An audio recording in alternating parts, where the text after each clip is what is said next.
প্ৰেমৰ নামত দৃষ্টিহীন যুৱকক প্ৰতাৰণা, প্ৰেমৰ নামত চলনা। এগৰাকী বিশেষভাৱে সক্ষম দৃষ্টিহীন যুৱকৰ আৱেগ আৰু সৰলতাৰ সুযোগ লৈ প্ৰেমৰ জালত পেলাই ধন আত্মসাৎ কৰা এক ভয়ংকৰ অভিযোগ উত্থাপিত হৈছে। বিয়াৰ প্ৰলোভন দি যুৱকজনৰ পৰা মাহৰ পিছত মাহ ধৰি লুটি নিলে হাজাৰ হাজাৰ টকা। সৰ্বশ্ৰান্ত হৈ এতিয়া ন্যায় বিচাৰি আৰক্ষীৰ কাষ চাপিছে ভুক্তভোগী যুৱকজন। এখেত হৈছে মৰাণৰ সমীপৰ বামুণবাৰী ঘুগুলনি বৰবামৰ নিবাসী শ্ৰী মহেশ দাং। শাৰীৰিকভাৱে বিশেষভাৱে সক্ষম মহেশ পেছাত এগৰাকী শ্ৰমিক, যি কৰ্মসূত্ৰে আছিল ৰাজস্থানত। 2024 চনৰ অক্টোবৰ মাহত তেওঁৰ চিনাকি হৈছিল সোণাৰী ভজুৰ এগৰাকী যুৱতী আৰু তেওঁৰ মাতৃৰ সৈতে। পৰিয়ালৰ আৰ্থিক দুৰৱস্থাৰ কথা কৈ মাতৃগৰাকীয়ে মহেশক নিজৰ ছোৱালীক বিয়া কৰাই উদ্ধাৰ কৰিবলৈ অনুৰোধ কৰিছিল। আৰম্ভ হৈছিল প্ৰেমৰ অভিনয়। বিয়াৰ আশাত মহেশে নিজৰ কষ্টোপাৰ্জিত ধন পানীৰ দৰে খৰচ কৰিলে। কিন্তু লাহে লাহে পোহৰলৈ আহিল প্ৰেমৰ আচল স্বৰূপ। মহেশে গম পালে যে যুৱতীগৰাকী আন যুৱকৰ লগতো সম্পৰ্ক আছে আৰু আন ল'ৰাৰ পৰাও তেওঁলোকে ধন লুটিছে। ধন সৰহ হোৱাৰ পিছত যুৱতীগৰাকীয়ে মহেশক আওকাণ কৰিবলৈ লয় আৰু ওলোটাই ধমক দিয়ে।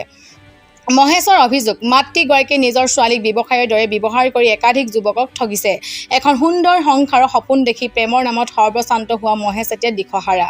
উপায়ন্তৰ হৈ অৱশেষত আৰক্ষীৰ কাষ চাপিছে এই দৃষ্টিহীন যুৱকজন। বামুণবাৰী আৰক্ষী চকীত এজাহাৰ দাখিল কৰিছে ভুক্তভোগী মহেশ দাঙে।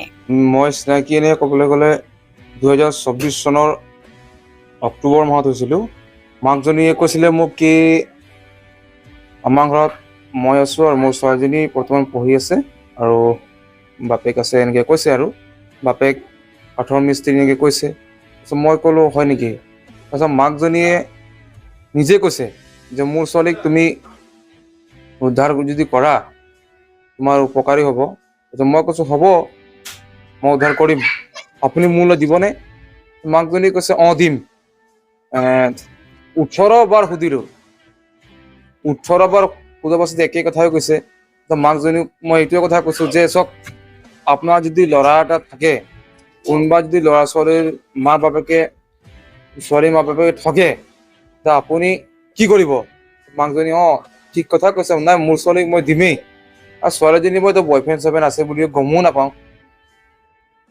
তো মাকজনীক সুধিলে মানে মাকজনীয়ে কয় কি বোলে এইটো এটা দাদা হয়, ককাই হয়, এনেকৈ কয়। এনেকৈ যোগাযোগটো এতিয়া ক'বলৈ গ'লে নম্বৰটো মোৰ বিজি লিষ্টত ভৰাই থৈছে। বিজি লিষ্টত ভৰাই থৈছে আৰু ক'ৰ ল'ৰা এটাৰ লগত এতিয়া লিংলাং আছে।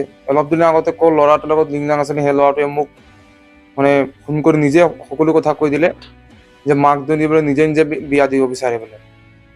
মোৰ পৰা বহুত পইচা লৈছে। ববিতা মুনমুনৰ একাউণ্টত লৈছে, খাম্বাই বুলি কোৱা তাত খাম্বাই কমিউনিকেশ্যন বুলি কোৱা একাউণ্টত লৈছে। তাৰপিছত মানে ৰিচাৰ্জটো এনেই বহুত কৰি দিছোঁ, 2জনকে ৰিচাৰ্জ কৰি দিছোঁ। তাই তাত 300, লাষ্ট ৰিচাৰ্জ 349 টকা। এইপিনে কাপোৰ পইচা আমি দিছোঁ, অনলাইন শ্বপিং যি কৰিছিলে সেইটো পইচা দিছোঁ।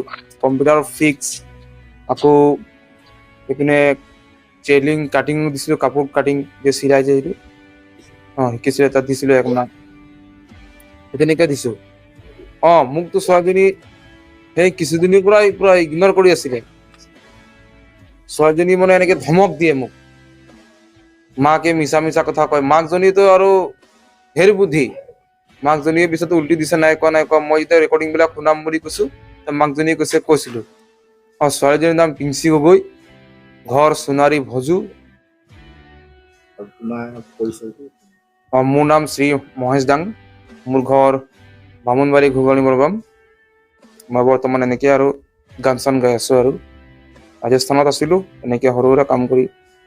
তেনেকৈ মানে তাক পইচা পাতি দি হেল্প কৰিছিলোঁ। মাকে যিহেতু মোক বহুত মোৰ অন্তৰখনৰ লগত তেওঁ মানে হেতালি খেলিলে। যিটো সময়ত মই যেতিয়াই দুখীয়া মানুহৰ যেতিয়া বিপদ হয়, তেতিয়া মই যিকোনো পাৰোঁ মানে এনেকৈ মই সহায় কৰিবলৈ আগবাঢ়ি যাওঁ। সেই তেনেকুৱা স্থলতেই তাৰ মাকে মোক ইমান ঠগিলে। আৰু তাৰ জীয়েকক যে কৈছোঁ বুলি ক'লে, তাৰ জীয়েকৰ কথাও মই গম নাপাওঁ, ক'ত ল'ৰা চাইছিলে ক'ত নাই। কিন্তু সেইদিনাখন ক'ত টিংখাঙৰ ল'ৰা এটা, ল'ৰাটোৰ নামটো উল্লেখ নকৰোঁ বাৰু, ল'ৰাটো মোক নিজে ফোন কৰি কৈছে মোৰ লগত নিজৰ জোৰ ব্যৱস্থাৰ মাকে বিয়া দিবলৈ বিচাৰে। মাকজনী মানে তেনেকুৱাই, যাৰ তাৰপৰা টকা ঠগি খায়। বহুত ল'ৰাৰ পৰা মাকজনীয়ে টকা ঠগি খাইছে ছোৱালীৰ নামত। ছোৱালীক মানে বিজনেছ কামত ব্যৱহাৰ কৰিব বিচাৰে তই মাক জানিব। আৰু থানাত মই এনেকা এজাহাৰ দিবলৈ গৈছিলোঁ, নিয়া বিচাৰি আৰক্ষী ওচৰত গৈছোঁ। ৰাজস্থান পৰা আহিলি যে তেতিয়া ঘৰত কথা পাতে মানে এনেকুৱা শুই উঠো ৰাতি শুনো মানে তো মাজনী কথা পাতে। তাৰপিছতে কেতিয়াবা ছোৱালীজনীৰো কথা শুনো। মাটো কয় যে ৰিচাৰ্জ ভৰাই দে ৰিচাৰ্জ ভৰাই দে। তেতিয়া মই ল'ৰাটো কওঁ তই যে ৰিচাৰ্জ ভৰাই দে ৰিচাৰ্জ কাক ৰিচাৰ্জ ভৰাই নাই বোলে এই ছোৱালীটোৰ মা হয় এনেকুৱা কয়। ছোৱালীটোৰ মাটো দিব জানো দিব বুলি কয়, দিম বুলিহে তাক ৰিচাৰ্জ ভৰাই দিছো বুলি কয়। আৰু সেইদিনা কাপোৰ ল'লে যে তাৰ শাৰী কিনি মেখেলা চাদৰ কিনি দিলে, তাৰপিছত এটা ফৰক কিনি দিলে। তাৰ মাটো বোলে মাটো কয় মোৰ ল'ৰাটো ল'ৰা ছোৱালীটোৰ কাৰণে মোৰ মেখেলা চাদৰ আনি দিবি দেই আৰু এটা ফৰক আনি দিবি এনেকুৱা কয়।